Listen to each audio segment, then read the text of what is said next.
नमस्कार, अभिनंदन, स्वागत आप सभी का हमारे YouTube चैनल पर।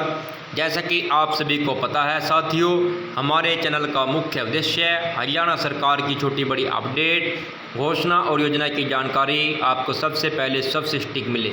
तो आज की बड़ी अपडेट है, हमारे जिन साथियों ने अभी हाल ही में +2 पास की है और अब वो ग्रेजुएशन करना सोच रहे हैं, तो उसके रजिस्ट्रेशन कब शुरू होंगे, कैसे इसका आवेदन भरा जाएगा, क्या क्या डॉक्यूमेंट रहेंगे, पूरी जानकारी इस वीडियो में मैं आपके लिए लेकर आया हूं। अगर आप जानना चाहते हैं तो इस वीडियो को लास्ट तक देखें। इससे पहले आपसे विशेष निवेदन और प्रार्थना, अगर आप चैनल पर पहली बार आए हैं चैनल को सब्सक्राइब जरूर करें, वीडियो अच्छी लगे वीडियो को शेयर करें। तो आपको दिखाते हैं सीधा ऑफिशियल नोटिफिकेशन आज जो जारी किया गया है। तो साथियों, आप ये लेटर देख रहे हैं, आज की डेट में जारी किया गया है regarding online admission for UG undergraduate course for the session 2022-23। तो इसके लिए लेटर जारी कर दिया गया है आपका, कब आपके आवेदन शुरू होंगे।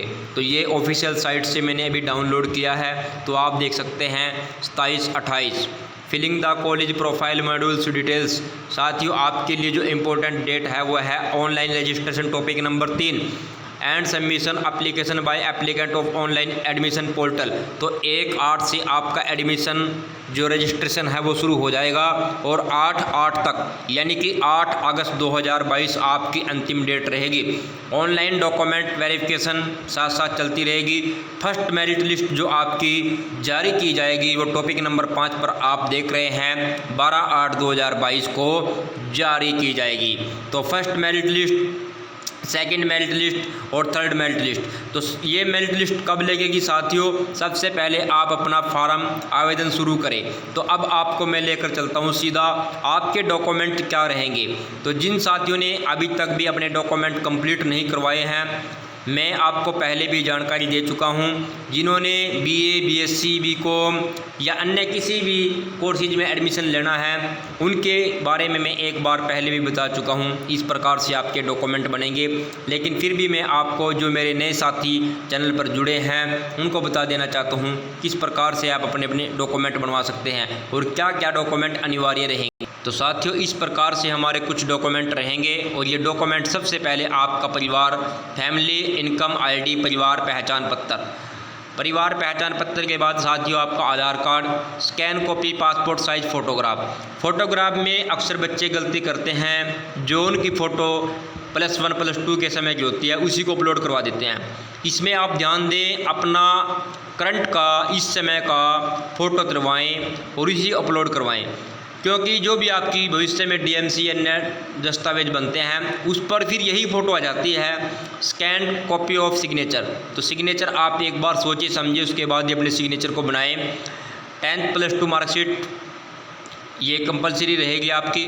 जिनकी +2 की अभी डीएमसी नहीं आई है वो अपना रिजल्ट रिपोर्ट कार्ड लगा सकते हैं, उससे भी आपका फॉर्म भरा जाएगा। कैरेक्टर सर्टिफिकेट आपके स्कूल से मिलेगा। कास्ट आप अपने नज़दीक के किसी भी सीएससी सेंटर पर जाकर बनवा सकते हैं। रेजिडेंस, ये दोनों वैसे तो बहुत से बच्चों के बने हुए होंगे, अगर किसी के नहीं बने हुए हैं तो मैं इन दोनों के ऊपर भी एक बहुत अच्छी जानकारी आपको एक अन्य वीडियो बनाकर दे दूंगा कि आप कैसे बिना कहीं जाए अपना कास्ट प्रमाण पत्र बनवा सकते हैं 2 मिनट के अंदर अंदर।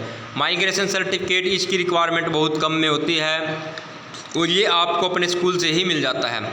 उसके बाद आपका कैरेक्टर सर्टिफिकेट ये हो गया है। बैंक की पासबुक, तो जिन्होंने अपने बैंक अकाउंट नहीं खुलवाए हैं वो अपनी पासबुक जारी करवाएं। पासबुक के लिए अब सभी बैंकों ने क्या कर दिया है, पैन नंबर अनिवार्य कर दिया है। तो अपना पैन नंबर आप जनरेट करवाएं। सबसे पहले आप अपना पैन कार्ड बनवाएं।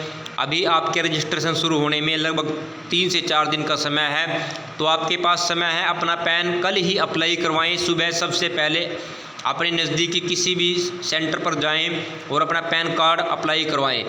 पैन कार्ड भी बहुत अनिवार्य है। तो आगे आपको बताते हैं अन्य जो डॉक्यूमेंट रहते हैं। आपकी पासबुक मैंने बता दी है। अगर आपके पास एनसीसी का कोई प्रमाण पत्र है तो आप उसको भी दे सकते हैं। स्पोर्ट्स से संबंधित अगर है तो फॉर्म में ज़रूर अपडेट करें। मोबाइल नंबर और ईमेल आईडी। साथियों, ये इस वीडियो का मेन टॉपिक है। आप पूरी डिटेल को चेंज कर सकते हो। पूरे 3 वर्ष जब तक आपकी ग्रेजुएशन कंप्लीट नहीं हो जाती, आपका मोबाइल नंबर और ईमेल आईडी नहीं बदलना चाहिए। ये इन्फॉर्मेशन मैं आपको इसलिए दे रहा हूँ क्योंकि लगभग 4 से 5 वर्ष हो गए हैं हमें इस कार्य को करते हुए। अक्सर बच्चे गलती क्या करते हैं और ऑनलाइन कैफ़े वाले गलती क्या करते हैं। ऑनलाइन कैफ़े वाले गलती करते हैं, यहाँ पर अपनी ईमेल आईडी डाल देते हैं। स्टूडेंट की ईमेल आईडी यहाँ डलनी है, वहाँ अपनी ईमेल आईडी डालकर फॉर्म को सबमिट कर देते हैं, फिनिश कर देते हैं। मैं बार बार बोलता हूँ ये ऐसा गलत है, बिल्कुल ही गलत है। कल को जब बच्चे का रोल नंबर आता है, एग्जामिनेशन फॉर्म भरा जाता है, उसमें वही ईमेल आईडी चलती है जो आपने सबसे पहले सबमिट की थी फॉर्म भरते समय। और फिर बच्चे इधर उधर घूमते हैं। कुछ कैफ़े वाले अपना काम छोड़कर अपने सेंटर बंद कर देते हैं, अपनी दुकानें बंद कर देते हैं। कोई बरसात का बहाना तो कोई किसी अन्य प्रकार के बहाने लगा देता है। और कई बार हमने देखा है बच्चों के एग्जामिनेशन फॉर्म लेट फीस के साथ फिर भरे जाते हैं और उसके लिए उन्हें कई अनेकों प्रकार के चक्कर और कष्ट उठाने पड़ते हैं। तो इस वीडियो का मकसद साथियों यही है, जो जानकारी मैं आपको दे रहा हूँ आप अपनी बिल्कुल सही सटीक जानकारी डलवाएँ। ईमेल आईडी और फ़ोन नंबर आप बिल्कुल भी न बदलें। किसी कारणवश अगर आपका फ़ोन नंबर गिर जाता है, आपका फ़ोन गुम हो जाता है, तुरंत ही अपने उस नंबर को आप दोबारा निकलवाएं। आप छोटी सी गलती कर देते हो और बाद में आपको बहुत बड़ा इसका भुगतान करना पड़ता है। तो इस वीडियो में डॉक्यूमेंट सभी को पता है, लेकिन कैसे कैसे आपने फॉर्म को फिलअप करना है, जैसे ही ऑनलाइन प्रोसेस शुरू होगा इसके ऊपर मैं आपको एक पूरी वीडियो बनाकर भी दे दूंगा, ताकि आप साथी अपने घर भरना चाहते हैं, फॉर्म को अपने आप भरते हैं, वो कोई गलती ना करें। तो ये एक जानकारी मैंने आपको दी है। अगर आपको कोई भी जानकारी इसमें गलत लगे तो आप मुझे कमेंट भी कर सकते हैं। अगर आप किसी अन्य प्रकार की और जानकारी लेना चाहते हैं उसके लिए भी आप मुझे कमेंट करें।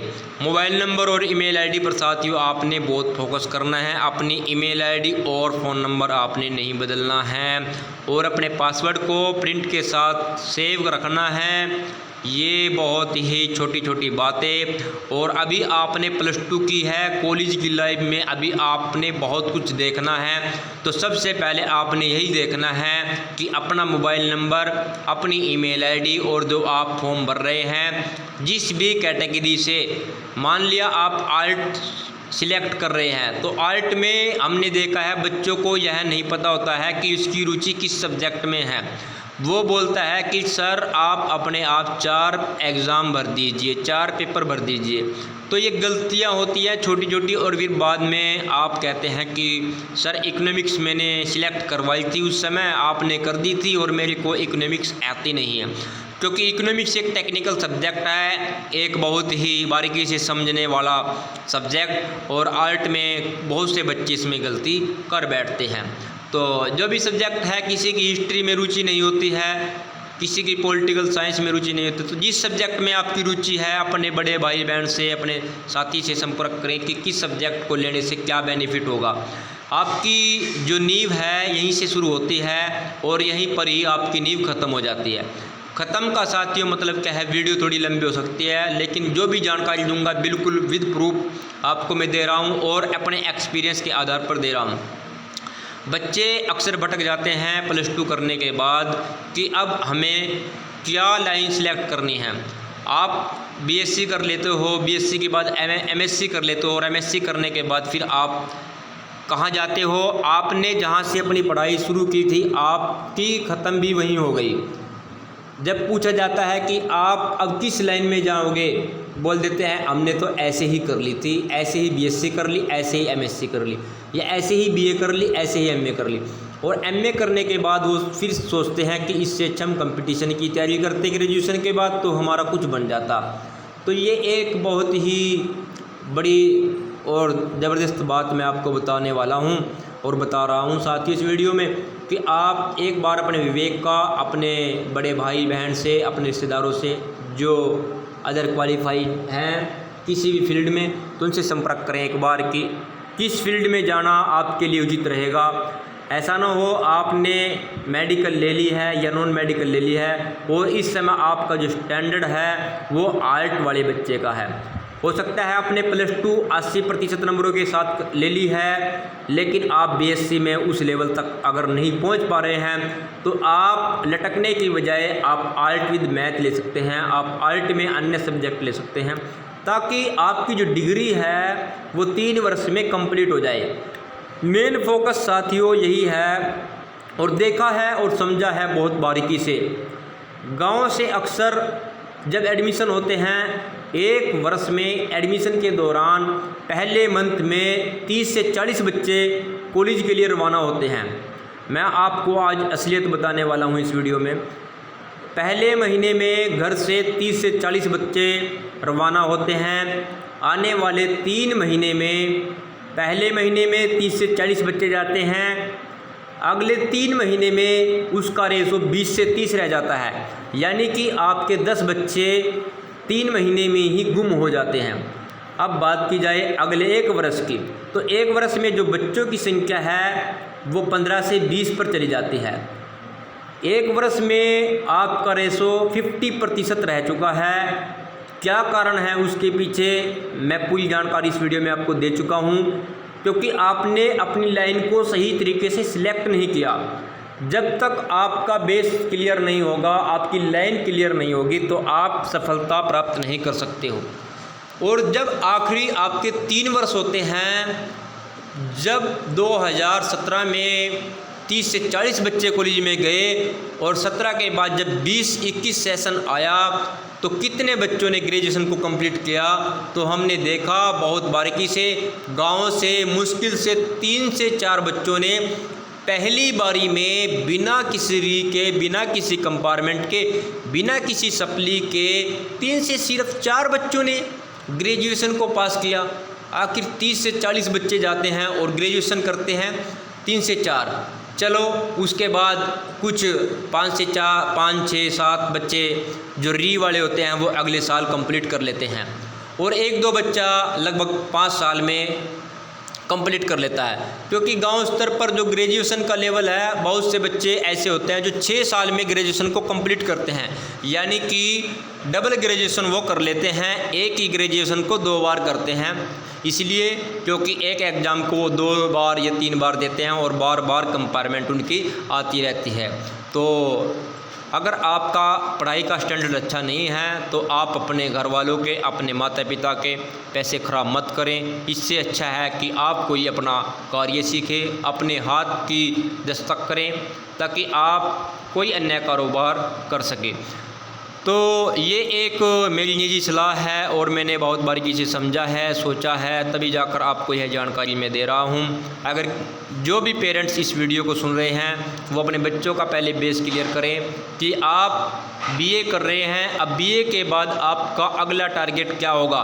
मान लिया आज आपने बीए में एडमिशन ले लिया, आपकी बीए कंप्लीट हो गई, बीए के बाद आप आईएएस की तैयारी करेंगे, एससीएस की तैयारी करेंगे, या ग्रुप डी की तैयारी करेंगे, या फिर क्लर्क की तैयारी करेंगे, पटवारी की तैयारी करेंगे, आप किसकी तैयारी करेंगे, या आप किसी अन्य फील्ड में जाना चाहोगे।